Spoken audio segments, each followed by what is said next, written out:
አየር መንገዱ የኢትዮጵያን ኢኮኖሚና ማህበራዊ እድገት ለማፍጠን ቆርጦ ተነስቷል አሉ የኢትዮጵያ አየር መንገድ ግሩፕ ዋና ስራ አስፈጻሚ መስፍን ጣሰው። የኢትዮጵያን አየር መንገድ 80ኛ ዓመት የምስረታ በዓል በድምቀት ለማክበር ዝግጅት እየተደረገ ነው። ይህን በማስመልከትም ዋና ስራ አስፈጻሚው ለመገናኛ ብዙሃን ዛሬ በሰጡት መግለጫ አየር መንገዱ ያለፉትን 80 ዓመታት በተለያዩ ተግዳሮቶች ውስጥ ቢያልፍም ፈተናዎችን በብልሃት በመወጣት ዛሬ ለደረሰበት ስኬት በቅቷል ብለዋል። በቀጣይም ካለፉት ዓመታት በመማርም እስከ 2040 የሚደርስ የረጅም ጊዜ እቅድ በማውጣት አየር መንገዱን በዓለም አቀፍ ደረጃ ተወዳዳሪ ለማድረግ እየተሰራ ስለመሆኑ ገልጸዋል። በዚህ ጉዳይ ተጨማሪ መረጃ የሚያደርሰን ባልደረባችን ዘመን በየነ ነው። በቀጥታ መስመራችን ላይ አግኝተነዋል። ዘመን፣ የኢትዮጵያ አየር መንገድ 80ኛ ዓመቱን ሊያከብር ነው። የቅድመ ዝግጅቱን በተመለከተ መግለጫ ተሰጥቷል። ዋና ስራ አስፈጻሚው ምን አሉ? እስቲ በመግለጫው አመሰግናለሁ ኃይለ ኢየሱስ። እንዴት አረፈዳችሁ ተመልካቾቻችን። የኢትዮጵያ አየር መንገድ ከ80 ዓመት በፊት ልክ በዛሬዋ ቀን መጋቢት 30 1938 ዓመተ ምህረት ነበረ ለመጀመሪያ ጊዜ ከዚህ ከአዲስ አበባ ወደ አስመራ በረራ ያደረገው። ዛሬ 80 ዓመት ሞልቶታል ማለት ነው።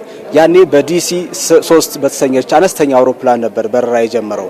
አሁን ላይ ግን አየር መንገዱ ከ150 በላይ እጅግ ዘመናዊ የሆኑ አውሮፕላኖች ባለቤት ሆኗል። እንደዚሁም ደግሞ ከ143 በላይ ከ145 በላይ ዓለም አቀፍ መዳረሻዎችን አስፋፍቷል። ታዲያ ይህ አየር መንገድ 80ኛ ዓመቱን ዛሬ ሲያከብር እንግዲህ እነዚህን ስኬቶች ለማስቀጠል እጅግ ከፍተኛ ጥረት እየተደረገ እንደሆነና ያለፉት ዓመታት መማሪያ እንደሚሆኑም ጭምር በማንሳት ነው። አየር መንገዱ ያለፉት 80 ዓመታትን በምን መልኩ መጡ ሲሉ የኢትዮጵያ አየር መንገድ ግሩፕ ዋና ስራ አስፈጻሚ መስፍን ጣሰው የተለያዩ ማብራሪያዎችን ሰጥተው ነበር። ካነሷቸው ዋና ዋና ጉዳዮች በተለይ በአየር መንገዱ ያሳለፋቸውን ተግዳሮቶች ሲያነሱ በደርግ ጊዜ በተለይ የአስተዳደር ጣልቃ ገብነትን በመቋቋም መወጣት እንደተቻለ፣ እንደዚሁም ደግሞ ኢህአዴግ ሲገባ ደግሞ የጦርነት ጊዜ በመሆኑ አየር መንገዱ ስራ እንዳያቆም ማዕከሉን ወደ ኬንያ በመውሰድ አገልግሎቱን ማስቀጠል እንደተቻለ፣ ከዛ በኋላ ደግሞ በጣም በአየር መንገዱ ታሪክ ከፍተኛ የሆነ ተግዳሮት ገጥሞት የነበረው የኮቪድ ጊዜ እንደሆነ በማንሳት የኮቪድ ጊዜም የተለያዩ ብልሃቶችን በመጠቀምና የአሰራር ስርዓቶችን በመቀየር ከችግሩን ወደ መፍትሄ በመቀየርና ተጠቃሚነት በማምጣት መወጣት እንደተቻለ አንስተዋል። ታዲያ አየር መንገዱ በእነዚህ ባለፉት 80 ዓመታት በተለይ ከኤርባስ እንደዚሁም ከቦይንግ ጋር በመሆን በአፍሪካ ቀዳሚ በመሆን የተለያዩ ዘመናዊ አየር አውሮፕላኖችን በማስመጣት የመንገደኞችን ምቾት በመጠበቅ አገልግሎት ለመስጠት የተለያዩ ጥረቶችን እያደረገ መቆየቱን አንስተዋል። ከዛ ባሻገር እንግዲህ አሁን ባለው አጠቃላይ የአመታዊ የመንገደኞች የበረራ ቁጥር ወደ 20 ሚሊዮን ማድረስ ተችሏል። 20 ሚሊዮን መንገደኞችን በአመት ማስተናገድ የሚችል አቅም ፈጥሯል።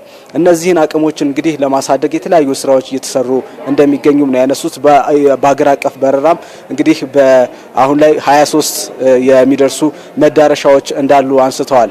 እነዚህን ጥረቶች ታዲያ ለማስቀጠል አየር መንገዱ በተለያየ የአመራር ለውጥ ውስጥም ቢሆን የአመራር ለውጡን በሚኖርበት ጊዜም ተያያዥ የሆኑ ቀጣይነት ያላቸው ስራዎች እየተሰሩ አሁን ያለው አመራር ከዛሬ 4 ዓመት በፊት የመጣ ነው። ከዛሬ 4 ዓመት በፊት ይህ አመራር ሲመጣ አየር መንገዱ ሁሌም ቢሆን የ15 ዓመት እቅድ አውጥቶ ነበር የሚሰራውና በዛን ሰዓት የ2035 እቅድ ተረክበው ነበር ሲሰሩ የቆዩት። አሁን ያለው አመራር ደግሞ የ2040 እቅድ አውጥቶ አየር መንገዱን ለማሳደግ እየሰራ እንደሆነ ዋና ስራ አስፈጻሚው አንስተዋል። በዚህ የ2040 እቅድም አየር መንገዱ በቀጣይ 15 ዓመታት ውስጥ የት ማድረስ እንደሚገባ በትክክል ራዕይ በመንደፍ እየተሰራ እንደሆነ አንስተዋል። በዚህም አሁን ላይ ያሉትን 150 አውሮፕላኖችን ወደ 350 ለማድረስ እንደዚሁም ደግሞ 145 ዓለም አቀፍ መዳረሻዎችን ደግሞ በማሳደግ ወደ 243 ለማድረስ እንደሚሰራ ነው ያነሱት። አሁን ላይ አየር መንገዱ በጭነት ረገድ ከ850 ሺህ ቶን በላይ በአመት ጭነት ያጓጉዛል። ይህንን ደግሞ በቀጣይ 15 ዓመታት ውስጥ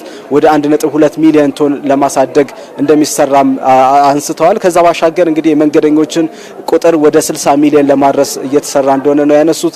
ይህ ብቻ አይደለም፣ አየር መንገዱ የገቢውንም ለማሳደግ ጥረት እንደሚያደርግና በአመታዊ ገቢውን ወደ 30 ቢሊዮን ዶላር ለማድረስ እንደሚሰራም አንስተዋል። በዚህም እነዚህን ያለፉት ዓመታት 80 ዓመታትን በመማሪያ በመውሰድ ለኢትዮጵያ ኢኮኖሚና ማህበራዊ እድገት እጅጉን ቁርጠኛ በመሆንና ለማሳደግ እንደሚሰራምና ከነዚህ ስኬቶች በመማር ቀጣይም በርቶ እንደሚሰራ አንስተዋል። ታዲያ በእነዚህ ሂደቶች ውስጥ በቀጣይ አሁን በግንባታ ሂደት ላይ የሚገኘው የቢሾፍቱ አየር መንገድ እንግዲህ ትልቅ ስኬት የሚያመጣና አሁን አየር መንገዱ ለያዛቸው ግቦች እጅጉን ወደ ስኬት የሚያደርሰው እንደሆነ ነው ያነሱት። የመጀመሪያው ምዕራፍ ሲጠናቀቅ ብቻ አሁን አየር መንገዱ በ2040 አሳካዋለሁ ያለውን የ60 ሚሊዮን መንገደኞችን ቁጥር በአመት ማለት ነው የማድረስ አቅም የሚያሳድግለት ነው የሚሆነው እና አየር መንገዱ በእነዚህ አመታት ውስጥ ያሳለፋቸው እነዚህን ስኬቶች በማስቀጠል የተለያዩ የሚያጋጥሙትን ተግዳሮቶች ደግሞ የመፍትሄ በማበጀት እና በብልሃት በመወጣት ስኬቱን አጠናክሮ እንደሚቀጥል አንስተዋል።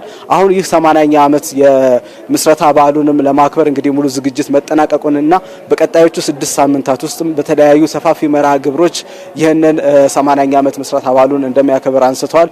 ኃይለ ኢየሱስ በእኔ በኩል ያሉት መረጃዎች ይህንን ይመስላሉ። ዘመን በየነ ላደረስከን ዘገባ አመሰግናለሁኝ።